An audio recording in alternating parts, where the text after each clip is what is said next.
eBay, except instead of selling old records and jewelry, people were selling guns, explosives, and some very disturbing categories of videos. "What the hell is this?" I asked. He instantly replied, "Never mind your questions for now." Suddenly an image appeared, replacing the chat window. It showed my son Tanner chained to a wall in a stress position. He was blindfolded and gagged, but I could hear his muffled screams for help. My hands were shaking nearly uncontrollably. I was in pure panic like I've never experienced before. My son, my own son, was right in front of me, but there was nothing I could do to save him. "Trust me or don't, the choice is yours. If you refuse, he dies. If you do what I say, I will give him back to you unharmed." It seemed there was no other option. I felt trapped and hopeless, depressed in the horrible situation I had found myself in.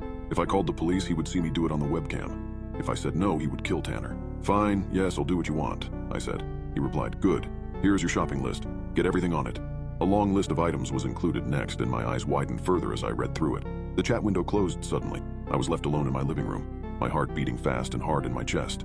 Only the other website remained now, the one with black market guns and explosives and everything else illegal that you could have delivered to your doorstep. I debated calling the police again, telling them these new developments, or even going to the police station. But what if the kidnapper found out? He obviously had ways to spy on me. So I did as they said. I filled the online shopping cart with the requested illicit items and entered my credit card information. Cringing as I hit enter, I guessed I would have to cancel my credit card since I didn't trust the vendors one bit. But at least that part was done. Only a week later, the package arrived in the mail. I wasn't sure what to expect, but I definitely wasn't expecting it to work.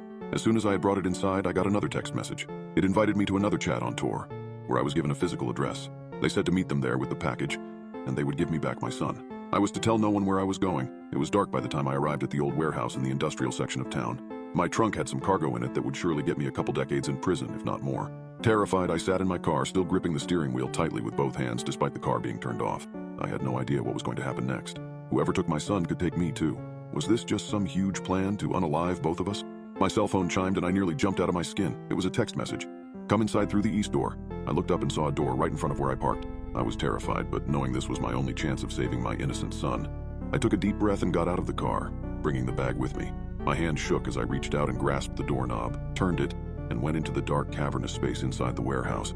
As difficult as it was to see outside, it was even darker in there. "Hello?" My voice echoed back at me.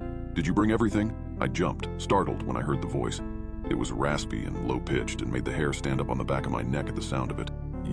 Yes," I whimpered back. "Good, bring it this way." Terrified, I stepped forward into the pitch blackness, unsure if I would run into something. I moved slowly and deliberately, hoping not to hurt myself. "He's got it for us." "Yes." Suddenly I realized there was not just one voice speaking, but many. They were all around me, surrounding me in the darkness. I felt their movements in the air around me and heard sounds like the wind blowing during a thunderstorm. I heard them moving closer now, inching towards me. Their voices were in my ears as I backed away. "Where is my son? Show him to me or you get nothing."